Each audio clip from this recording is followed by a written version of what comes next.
Hello, everybody, and welcome to another season of the Frenzy Extra. I'm Andy Lacombe. We start this season out with a big rivalry game in high school football. We're talking about Auburn and Northbridge going head-to-head in Division 5. It is our game of the week this week on Charter TV3. And for Northbridge, they're looking to keep some momentum going, both in this rivalry they won last year and their season, as they are a perennial favorite to make it back to the state championship.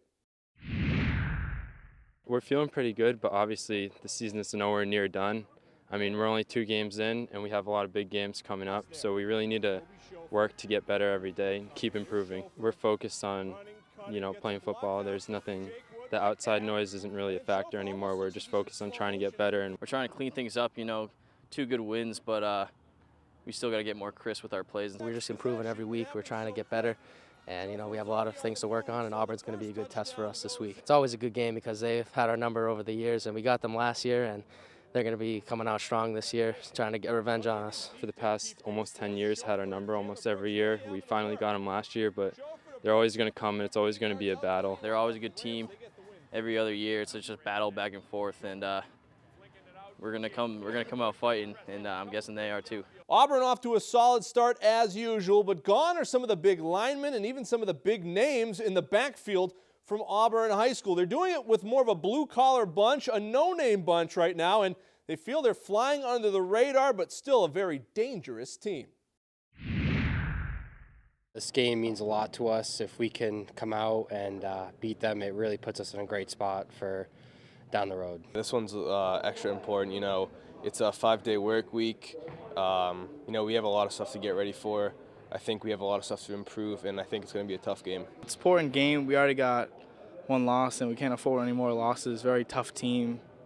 They had a great couple seasons, and a lot of kids are returning, so it's going to be a big game for us. We can't start the season 0-2, especially playing a good team in Northbridge. So it's a big win for us. Maybe not best game, but do what we have to do to get the win. We need to shut down the pass game. I think that's probably our biggest thing to do. But I think we get that done and then just stop the run and we'll have it. The years that I've been here, it's always been good games against each other.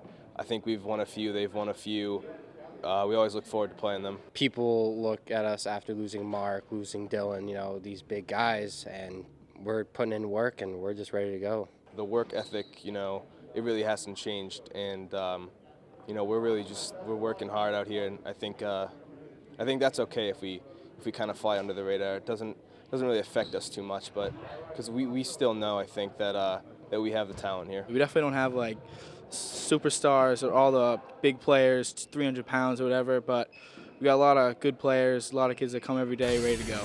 See the big one, D5 Showdown, Auburn visiting Northbridge on Charter TV3. Our coverage beginning on Channel 193 at 7 o'clock Saturday night. It was a big offseason for Shepherd Hill tight end and defensive end Sean McKeon. He was recruited by tons of Division I schools all over the East Coast and the Midwest. He ends up selecting the University of Michigan, and so we talked to McKeon about the process and about his future new head coach, Jim Harbaugh. It's just a great place, a great school. I like the coaches a lot, the campus, and great education. It just felt like a good fit for me. What was it like meeting Coach Harbaugh the first time? He's intense in practices and games, but he can be pretty funny.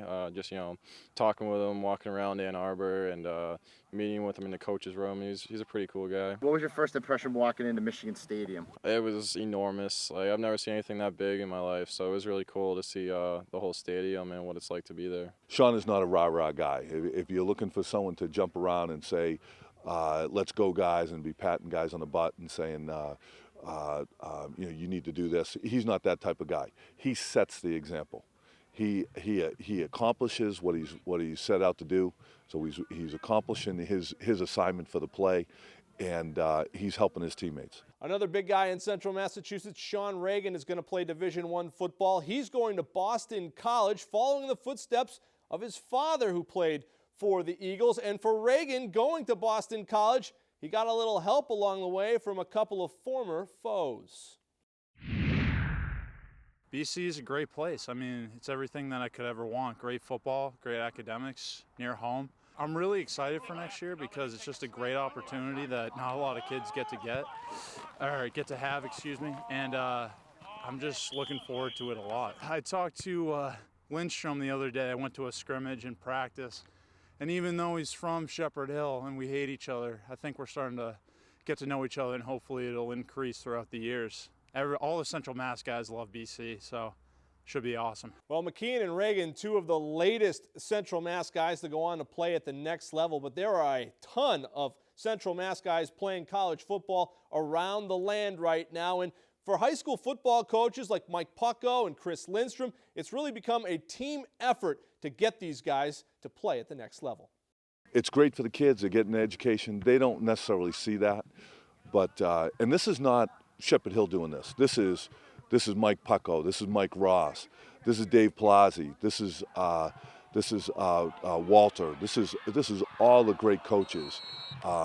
This is Kenny LaChapelle. This is all the guys out there, and I can't name everybody, but I'll tell you what, it's all the coaches working for each other, saying, hey, we got a kid here. Come look at this kid that's playing down here in Wachusett, or we got this kid at Shrewsbury who's doing a great job. We got to come look at him, and so it's all the coaches that lead up to that, to kids getting looked at for us in Central Mass, and I think we take the lead from Coach Pucko, I think, and really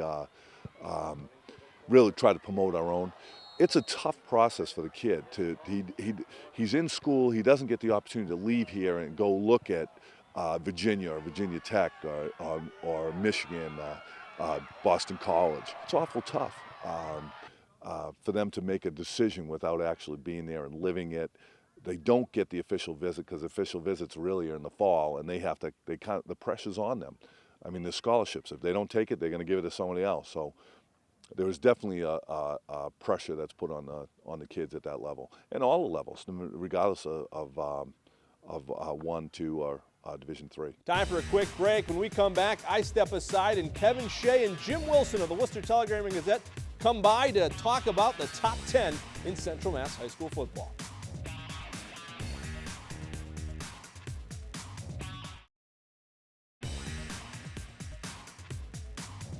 Welcome back, everyone. Another year of the Frenzy Extra, my favorite part, when Jim Wilson and I get to break down the teams and look ahead to some of the big games coming up. He is Jim Wilson, the sports editor from the Telegram and Gazette and Home Team Magazine. And Willie, it's upon us again. We're 2 weeks into the season, so now you kind of see where teams shake out just a little bit. I mean, we still have so much time to go. An extra season, an extra game in the regular season this year. But looking at what we've seen through 2 weeks, obviously some eye-openers, some people that we thought and some teams we thought were going to be good, like the Northbridges and Leominsters, but some other teams, too, that really surprised, and I think Neshoba, even though going in they were going to be good. St. Peter Marion, really good start for them. But we'll start with Division II and kind of work our way down. What have you seen, the top teams in Division II so far that you've seen? Like you said, you're looking at the teams you thought would be good, like Leominster with Deuce Franks and Noah Gray. You knew they're going to be good, one of the more talented teams around. They've shown it so far. 2 big wins. They took out North Middlesex, the opener. They beat up on, they had a great win last week against Shepherd Hill. I think that was a good, benchmark for both teams to see what you got. What do you have? What are you showing so far early in the season? You're still trying to figure out who's going where. Leominster's showing they have great offense, even better defense. I think they can take a lot of good offense they're going to see this year and shut them down. Well, and I'm going to jump already. I said we're going to start with Division II, go down. But I'm going to jump right to Shepherd Hill right away because Shepherd Hill, you talk about Leominster's opening schedule against North Middlesex, against Shepherd Hill. No one's had a tougher start to the season than Shepherd Hill, and no one will have a tougher start when you look at their first 4 or 5 games. But unlike most coaches you hear, they'll complain about a tough schedule. Chris Lindstrom loves it. He's excited about playing the top teams in Central Massachusetts. He says it's an honor, and those are teams we should be playing. I think that's refreshing, and I love the way that they've come out. Now, they're 0-2. They're still the best team in Division IV, but they're 0-2. They could win 1 game going into the playoffs and still be the best team in Division IV. But what I've seen from them through the first 2 games, really good team. Really tough, really physical. It's a depth issue. When it comes to playing St. John's and the Leominsters, it's just maybe 4 more guys on the second team that make the difference between being able to compete for a full 4 quarters or starting to wear down and show that wear and tear in the 3rd quarter. And you saw that a little bit in those 2 games where the 3rd and 4th quarter, they start rotating guys in. Meanwhile, Shepherd Hill still has their Ironman in, trying to go both ways, trying to shut the other team down. It's just, you're a little step slower off the line. you just can't reach that pass. That's where it's happening, and that's where they're getting weighed down. But like you said, nobody's played a tougher schedule. They look at that. They'd rather go in and with a 500 record to the playoffs, knowing that those two losses, they're still going to pick up a lot of power ranking points. So they're not going to really hurt them. It's just as good as both beating a 1-7 team at the end of the day. So they're going to pick up great points for those. They'll still be in the mix of the playoffs, but they're going to be tested. Look at Fitchburg last year.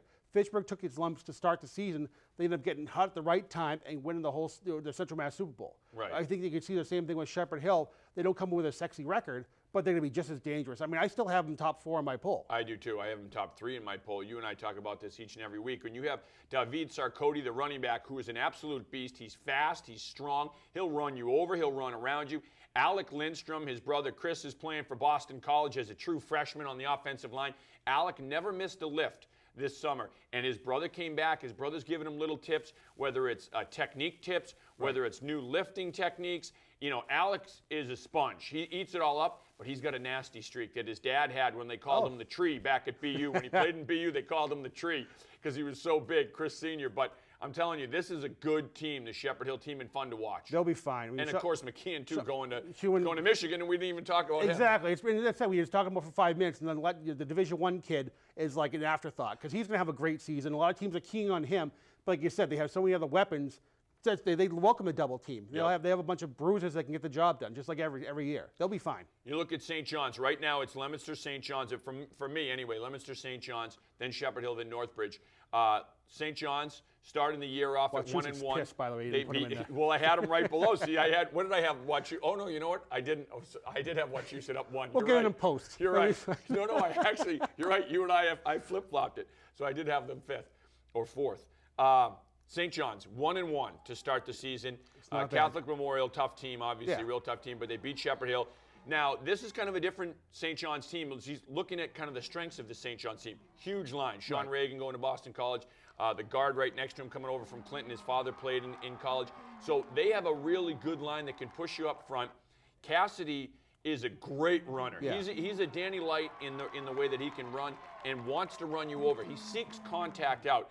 They're a team that's going to wear you down. They may not be able to beat you with the aerial circus like they've done in the past when they had guys, when they had Richard Rogers and when they had the Blanchflowers and they had all these guys that were obviously NFL caliber guys. You're not going to get those guys every couple years, but this is a team that really can just wear you down. I think they're still trying to find out who they are. Because Cassie's going to come into his own fine. I think that St. John's Catholic Memorial loss was a good wake-up call for him because it showed what they need to work on. They don't have that Shane Combs kind of guy or a Vassar kind of guy to sort of give the ball to and carry it a load for a while if the passing game isn't there. They're still trying to figure out what they have on offense and what works. Cassidy's I don't think he has the weapons around him just yet to sort of be able to win games like that. And that was a good sign to show what they need to work on. Moriarty and those guys, with that blur offense, they need to be so precise. They'll find them, when they'll hit their stride in a couple weeks. And their practices are unbelievable. When you go to those practices, I mean, it is work. It's at a good tempo, and they just get a lot of work done. It's not standing around and watching, a couple guys run through some plays. They get a lot of work done in practice. Wachusett, off to a great start, coming off a huge eye-opening victory over Fitchburg. And, when you talk to Wachusett and talk to the coaching staff, Mike Dobzinski is going to give you that Lou Holtz every year. Well, we don't know what we have. We're just trying to stay in games. This is a team you and I have talked about. Not a lot of big names, not a lot of guys that you say, okay, hey, remember this kid from last year, this kid from last year. But this is a talented football team. It's a deep football team, and physically a very strong football team. They're always going to be strong. I mean, Wachusett always has a good line. They have their weight room. They're in weight room all the time. They're a good team. But like you said, he's going to downplay as much as he can. Then he goes out and hangs 24 on Fitchburg and pitches a shutout. People are going to start talking about them, which is good because they're catching up to the rest of you and I who have been talking about them for a couple of weeks, knowing they're going to be a good team. Like you said, they don't have that player you can rely on. So you stop him, which makes them more dangerous because they're so good offensively. They can give the ball a different hero every week type of thing. Yep. And and their defense is a shutdown defense. Like you said, Fitchburg hasn't scored a touchdown in 2 games. Right. And Wachusett came in. They weren't able. I think they were held on 100 yards rushing. That's a big front line. They're going to put some pressure on the quarterback, make him make decisions, make him make mistakes, turn into pickoffs for that secondary. Wachusett is going to be dangerous this year. Ryan McCarthy back there, what a great weapon he is back in the secondary. He's a great wide receiver too, but it's a run-first offense, so you may not see him get a ton of touches on the offensive side, but as a defensive back, boy, he's a tough player. He can cover guys. He can hit like a linebacker. He can cover like a cornerback.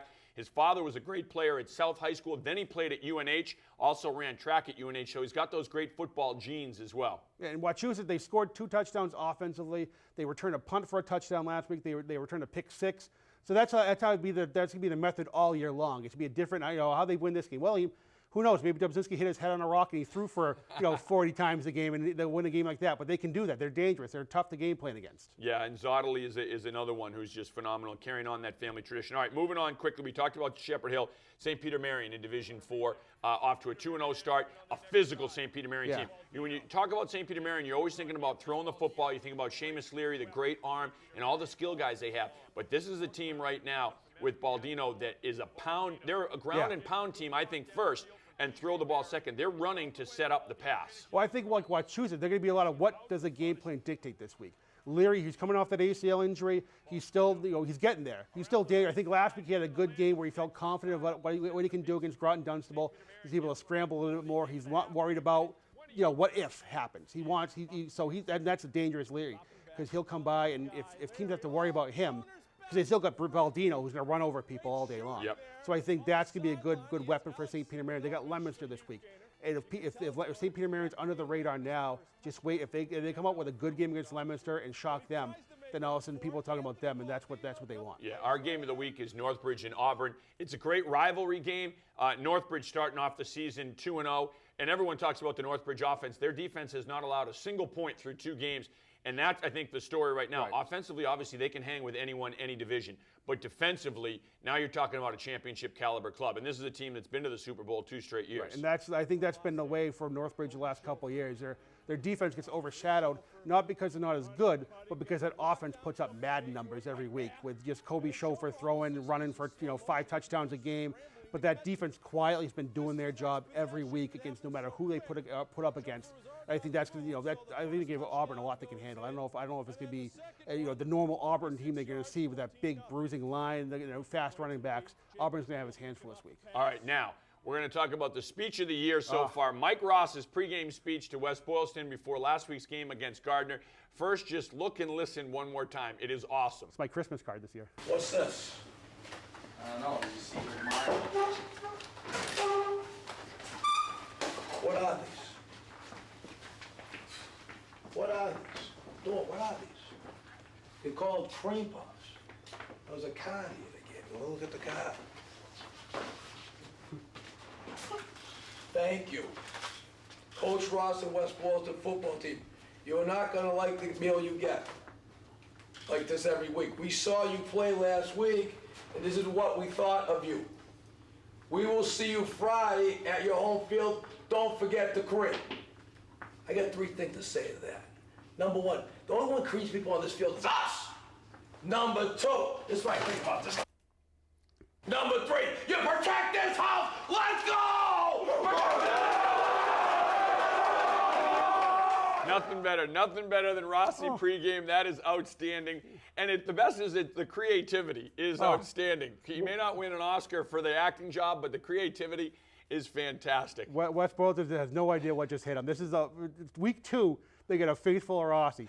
Now he's going to go to Coley Cannoli before every game. Yes, that's a good truth. The Rossi freight train is rolling right now. Most creative speech you ever had in your football career, whether it was Pop Warner High School or college? See, I had Frank Kronoff when I was at Algonquin, and that's about as understated of a coach as you can get. He's not going to do too much rah-rah. It's very, very Belichickian, just do your job every week type of stuff because he's a throwback as there ever was one. So I remember Dave Palazzi told a story about Huck Hannigan.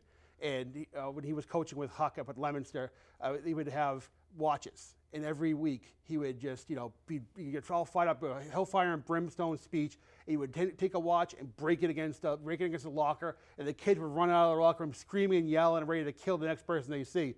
So at one point, Dave pulls him aside and says, Huck, I've seen this speech like 5 times now. What's up? He's like, I get to watch at yard sales before every game. That's great. Get the watches that don't work, fire them off the wall. High school kids don't know. It doesn't Spoiler matter. alert. It's, Oh, I love it. We had one before we were playing Concord my junior year, And, of course, Acton's big in the Revolutionary War. Isaac Davis said, "We have not a man that's afraid to go," led the Acton Minutemen over the Old Northbridge and fired their shot heard around the world. So now Coach Leary has the buses stop in front of the Isaac Davis house in Acton. It's near the high school. Everyone gets off in the pouring rain. He says 200 years ago, a bunch of guys from Acton left this house, went over to Concord and kicked some butt, and we're going to do the same today. We get back on the bus, go over there, and then we got pumped by Willie Hicks and Concord. They were the better team, but it was a creative speech. It was all right. And we still talk about it to this day. It's like Remember the Titans. Like, it's fantastic. It was outstanding. As always, it's the quickest segment. We're out of time again, but Willie, next week we'll do it all again. We'll, Can't wait. as always, have more to talk about. I love it. He's Jim Wilson. I'm Kevin Shea. We're back with more of the Frenzy Extra right after this.